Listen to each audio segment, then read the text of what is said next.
অধিকারী পুরো বাংলাটাতে আগুন ধরিয়ে দিয়েছে, পুরো বাংলাকে বিশৃঙ্খলা করে দিয়েছে। বাংলায় রোজ হিংসা ছড়াচ্ছে শুভেন্দু অধিকারী, রোজ যাচ্ছে মুসলমানদের বিরুদ্ধে, জাতি বিধাভেদ তৈরি করছে না, করে না। আজকে সেই শুভেন্দু অধিকারী, তাকে পাগলা কারোতে ভরা দরকার ছিল, তাকে না ভরে তাকে পুলিশ দিয়ে পাহারা দিয়েছে, আর দিন রাত শুধু এর পিছনে লেগেছে। এটা বুঝতে বাকি আছে না রে? কিন্তু তোমার কি হয় এটা? ওটা তোমার কি হয়? ওটার বেলায় বেজার নেই, এটার বেলায় বেজার। ইনশাআল্লাহ ওরা দুজন সেটিং এ কাজ করছে। উচিত ছিল তোমার বলা যে আমি দুটো সিট বাড়াবো। গাদ্দার আর মুনাফিককে পানি খাওয়ানো লোক আব্বাস সিদ্দিকী নয়। যদি বলেন কেন, আমি দেখেছি সাপকে পানি খাওয়াতে গেছে, দুটো পানিকে সাপ তাকেই ছোবল মেরেছে। সাপের থেকেও খারাপ হচ্ছে গাদ্দার আর মুনাফিক। এ সুযোগ পেলে তোমাকেই ছোবল মারবে। আজকে সেই প্রমাণ হচ্ছে না, হয়নি? বলো, জালিম জানার পরও কোন মুসলমান জালিম জানার পরও ওই জালিমকে শক্তিশালী করার জন্য তাকে সাপোর্ট করে, সাথ দেয়। আমি রাসূলুল্লাহ বলছি, আল্লাহ রসুল বলছে, সেই মুসলমানটা ইসলাম থেকে বেরিয়ে যায়। আমার আব্বাগুলো বুঝেছেন, আম্মাদের যে বুঝাবেন, ভাইয়েরা বুঝেছেন, বোনেদের যে বুঝাবেন, আশা করছি মা বোনও শুনছে। কোন জালিমকে যদি কোনো মুসলমান শক্তিশালী করার জন্য তার সাথ দেয়, ওই মুসলমান ইসলাম থেকে বেরিয়ে যাবে। মিশকাত শরীফের হাদিস। জালিমরা যদি মনে করে যে আমাদের ক্ষতি হচ্ছে, জালিমদের দলে যত মৌলী সাহেব সব একদিন নিয়ে ব্রিকেটে আসো, আমি চ্যালেঞ্জে আসবো বাহাসে। শুনছেন না শোনেন নে? আমি আমার কথার উপরে চ্যালেঞ্জ দিচ্ছি, আসো। একবার হবে দুধকে দুধ, পানিকে পানি। যদি ভুল আমি হই, সবাই আমার থেকে সরে যাবে, আর যদি ঠিক হয়, সব একদিনে পরিবর্তন হয়ে যাবে। ঠিক না বেটি? হ্যাঁ, এত বড় চ্যালেঞ্জ দিচ্ছি। তাহলে আবার একবার বলছি, হাদিসটা কি? মিশকাত শরীফের। কোন কেউ জালিম জানার পরও কোন মুসলমান যদি জালিমকে শক্তিশালী করার জন্য সাথ দেয়, ওই মুসলমান ইসলাম থেকে, যে ইসলাম থেকে বেরিয়ে তার ঈমান আছে, জোরে বলেন। তাহলে আমি জানতে চাইছি, দিদি মুদি মসজিদ মাদ্রাসার দুশ্মন, মসজিদ মাদ্রাসাকে মিটাতে চাইছে, এরা জালিম হ্যাঁ কি না? জালিমদের সাথ দিলে ইসলামে থাকবে, বেরিয়ে যাবে, বেরিয়ে গেলে ঈমান থাকবে। তাহলে ভোট দেওয়া হয় শক্তিশালী করার জন্য না হারাবার জন্যে? তাহলে দিদি মুদিকে কেউ ভোট দিলে ঈমান থাকবে। তাহলে আমি আপনাদেরকে ভালোবাসি, ছেলে হিসাবে বাপ মাকে, ভাই হিসাবে ভাই বোনকে বুঝাবার দরকার আছে না নাই? যে আপনাদের দোয়ায় আমি পড়েছি, দিদি মুদি হলো ইসলামের মসজিদ মাদ্রাসার দুশ্মন, এরা জালিম, এদেরকে ভোট দেবেন না, এটা বলার অধিকার আছে না নাই? আমার বাপ, আমার মা, আমার ভাই, আমার বোনকে বলে যাচ্ছি, দিদি মুদিকে ভোট দেবেন না। আমার কথা কারা মানবেন? হাত তুলে সাক্ষী দেন, হাত লম্বা করে তুলে রাখেন। সাথ দেবেন না, এদের ভোট দেবেন না, এদের ঠিক বলছেন, জোরে বলুন ঠিক বলছেন, ঠিক বলছেন, ঠিক বলছেন। কেন? আমার ডিউটি আছে আপনাদেরকে ঈমান হেফাজতের জন্য, তাই বললাম।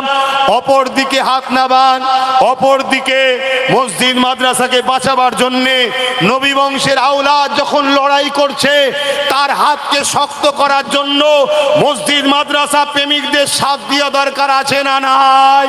সুপ্রিম কোর্টে নওশাদ সিদ্দিকী কেস চালাচ্ছে এখনো ওয়াকাফ মসজিদ মাদ্রাসাকে বাঁচাবার জন্যে। তাই আমি ওর ভাই হিসাবে শুধু নয়, ও মসজিদের জন্য লড়ছে, ওকে অর্থ দিই, ওর সাথও দিই। তোমরা ওর সাথ কারা দেবে? হাত তুলে সাক্ষী দাও। নবিয়ানা মাহফিলে আল্লাহকে সাক্ষী রেখে বলছো, হাত তুলে সাক্ষী দিচ্ছ। যদি ওর সাথ দিতে যে বুলেটের সামনে দাঁড়াতে হয় দাঁড়াবে, যদি ওর সাথ দিতে যে জেল খাটটাই খাটবে, যদি ওর সাথ দিতে যে ঘর বাড়ি যায় তাও সাথ দেবে। মনে রেখে দিও, ভুলে যেও না। হাত নাবাও। এক কানা এসে চ্যালেঞ্জ দিচ্ছে, কানা তোর জন্য হয়তো নওশাদ দোয়া করতে পারে যে ভালো হোক, আমি দোয়া করি না, আমি তুই দু চোখে কানা হ। কারণ আমি তো হুজুর রে বাবা, আমি তো হুজুরের মতো কথা বলবো। আমার কাছে দুশ্মন দুশ্মন, আর একটা নেতার কাছে জনগণের সবাইকে সমান দেখতে হবে। ও নেতা, শুনছেন না শোনেননি, ওর জায়গায় ঠিক আছে, আমি আমার জায়গায় ঠিক আছি। কথা মাথায় ঢুকছে না ঢোকে না? হ্যাঁ, এত বড় দুশ্মনী করছে শুভেন্দু অধিকারী, পুরো বাংলাটাতে আগুন ধরিয়ে দিয়েছে, পুরো বাংলাকে বিশৃঙ্খলা করে দিয়েছে। বাংলায় রোজ হিংসা ছড়াচ্ছে শুভেন্দু অধিকারী, রোজ যাচ্ছে মুসলমানদের বিরুদ্ধে, জাতি বিধাভেদ তৈরি করছে না, করে না। আজকে সেই শুভেন্দু অধিকারী, তাকে পাগলা কারোতে ভরা দরকার ছিল, তাকে না ভরে তাকে পুলিশ দিয়ে পাহারা দিয়েছে, আর দিন রাত শুধু এর পিছনে লেগেছে। এটা বুঝতে বাকি আছে না নয় যে ওরা দুজন সেটিং এ কাজ করছে? উচিত ছিল তোমার বলা যে আমি দুটো সিট বাড়াবই, একটা হলো ভাঙড়, একটা হলো নন্দীগ্রাম, তাহলে একটু কষ্টটা কম হতো। ঠিক না বেটি? কিন্তু তোমার কি হয়, এটা ওটা তোমার কি হয়? ওটার বেলায় বেজার নেই, এটার বেলায় বেজার। ইনশাআল্লাহ ইনশাআল্লাহ, আল্লাহ আমাদের ভরসা। ঠিক না বেটি? আমি আর কথা বাড়াচ্ছি না, কারণ নামাজ পড়তে হবে। আবার কোথায় রাগের মাথায় আবার কাউকে জাহান্নামে ঢুকিয়ে দেবো, বিপদ হয়ে যাবে। কেন অনেক মুফতি সাহেব বেরিয়ে পড়বে জাহান্নামীতে ঘরে জাহান্নাম থেকে বার করার জন্যে। আমার তো ভয় হয় বার করতে গিয়ে মুফতিকে না টেনে ঢুকিয়ে। কথা বুঝে আসছে না?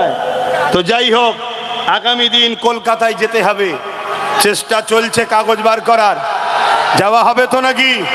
যাওয়া হবে তো নাকি? ওয়াকাফকে বাঁচাবার স্বার্থে মাথা বাড়াতে হবে, ঠিক তো নাকি? অতএব ওয়াকাফের পক্ষে আন্দোলন হবে, ওয়াকাফ কালাকানুনের বিরুদ্ধে লড়াই হবে। এই জায়গায় কেউ যদি আমাদেরকে রুখতে আসে, এই জায়গায় কেউ যদি আমাদেরকে রুখতে আসে, আমরা সাহাবা হুজুরদের সুন্নত পালন করব। সাহাবাদের সুন্নত জানেন তো নাকি? বদর পড়বেন, উহুদ পড়বেন, খাইবার পড়বেন, সুন্নত ভালোভাবে জেনে নেবেন। আর কথা নয়, আমার আব্বাদের জিজ্ঞেস করছি, মনে কষ্ট পেলেন? আব্বা গুনোকে জিজ্ঞেস করছি, মনে কষ্ট পেয়েছেন? আপনাদের এই বাচ্চা মসজিদের পক্ষে না লড়ছে না বিরুদ্ধে? বাপদের জিজ্ঞেস করছি, বাপদের, আপনাদের এই বাচ্চা মসজিদের পক্ষে লড়াই করছে না বিরুদ্ধে? তাহলে বাপ, মসজিদের পক্ষে লড়তে গিয়ে যদি কারো বিরুদ্ধে বলি, আপনার তো কষ্ট হওয়া উচিত নয়। মনে রাখবেন, মসজিদ মাদ্রাসায় তালা মেরেছিল রাজ্য সরকার। আমি 14-15 হাজার লোক নিয়ে গিয়ে চ্যালেঞ্জ দিয়ে লড়াই করে কিন্তু সেদিন চুচুড়ার মসজিদ মাদ্রাসা খুলেছি।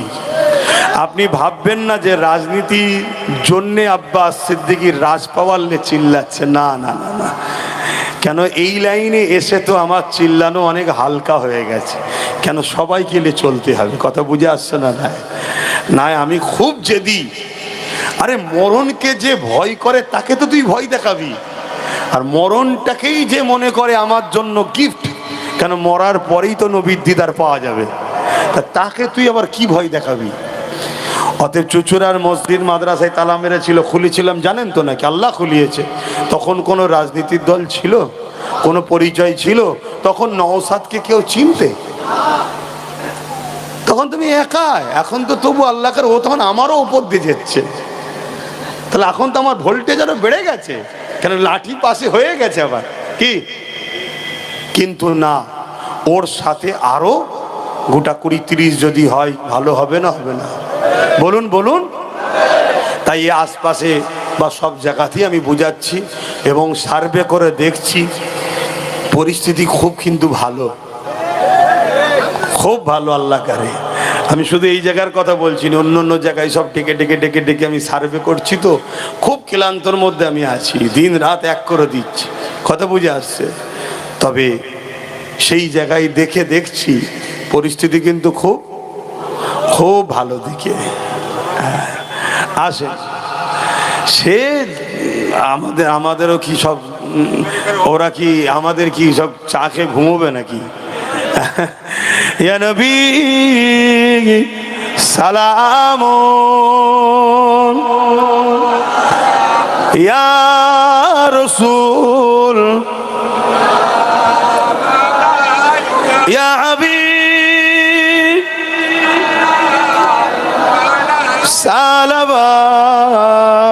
তুল্লাহ করিল আল্লাহ আরো বাণী পোহালো দুঃখে এ রজনী হইল জগৎ অনুরানী আমিনার নয়নের মনি ইয়া নবী সালাম ইয়া রাসূল ইয়া হাবিব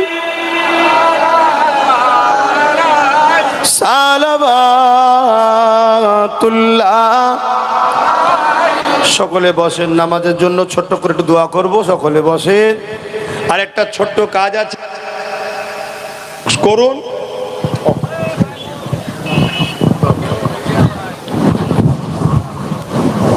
সকলে বিসমিল্লাহ শরীফে দরুদ শরীফ সূরা ফাতিহা ইখলাস শরীফ পড়ুন।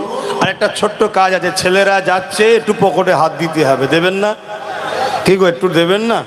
যার যা খুশি দেন, যার যা খুশি দেন। সেদিন উত্তর 24 পরগনা এক জায়গায় জলসা করতে গেছিলাম, গিয়ে আপনাদের এমএলএ নওশাদের কথা বলছিলাম যে নওশাদের জন্য এই মাহফিলে কে কে 1000 কোটি টাকা দেবেন বলাতে 77 জন এক চান্সে হাত তুলে দিয়েছে। তাহলে আপনাদের এমএলএ কে শুধু ভাঙরের লোক নয়, পুরো সব জায়গার লোক ভালোবাসে। মুসলিম শুধু নয়, অমুসলিমরাও তাকে ভালোবাসে। আমি চাই রাজনীতির নেতা এরকম হওয়া দরকার, সে ধর্ম জাত দেখবে না, মানুষ দেখবে। ধর্ম সে তার হৃদয়ে ঘরে যে করবে। কথা বুঝে আসছে না? না জি আব্বা, আল্লাহ হেফাজত, আল্লাহ শেফা দান করেন। তো দেন, একটা শেষ কথা বলছি। এই পাশে ক্যানিং এ একটা কনস্টেবল মহিলা মারা গেল না? বলবেন তো? কোন বড় বড় মিডিয়া খবরটা করেছে? আর ভাঙরের ছোট্ট একটা ফুসকুরি যদি হয়, তিলকে তাল করে দেখায় না, দেখায় না কেন? বদনাম করতে হবে। আর এই বদনামের উস্কানি অনেকে দিচ্ছে। ঠান্ডা মাথায় বসে ব্লুপ্রিন্ট করবেন।